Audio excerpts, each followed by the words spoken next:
बैशाखर यही प्रथम प्रभाते उठाई नूतन स्वर ओडिया जातिर संस्कृति साथी नववर्ष पालन कर नुआ पांजी पढ़ी नुआ आशा नहीं गढ़ा नुआ दुनिया एकता रजुरे बांधी होई रही दूरेइबा सबु माया सूर्य देव आज मेष राशि पर करंती पाद स्थापन महाविशुभर पवित्र पर्व पुलकित जनमन तुलसी चौरा मूले छामुंडिया झुलु अच्छी पणा ठेकी जल संक्रांतिर शीतल परस दिए शांति सबु लेखी छेना कदली और गुड़ सह मिसी नड़ियार मिठा स्वाद प्रकृति पूजार पारंपरिक यही महत शुभ प्रसाद ग्रीष्मर ताप को हरइबा शरीर को दिए बल छतुआ संक्रांति नामे ख्यात या कृषिर शुभ मंगल यही शुभ दिने धरापृष्ठे पुणी जन्मिले बजरंग बाली सारा राज्य आज उत्सव मुखर हनुमान नाम बोली मंदिरे मंदिरे शुभे हरिध्वनि पाळिबाकु तांक तिथि भक्ति आउ शक्ति समन्वय आज उज्जवल ओडिया जाति नुआ लुगा पिंधि सभिए चलिले प्रभुंकर दर्शने पणा कंसा धरी शुभेच्छा बांटिबा स्नेह भरा आलिंगने समृद्धि और सुखे भरी जाऊ घर एतिकी करे गुहारी समस्त शुभ नववर्ष आज जय जय दिया हुरी हरि बोल जय बजरंग बाली समस्त ओडिया नूतन वर्षर हार्दिक हार्दिक अभिनंदन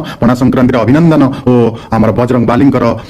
जन्मोत्सव उपलक्षे समस्त हार्दिक अभिनंदन जय बजरंग बाली जय श्रीराम जय जगन्नाथ।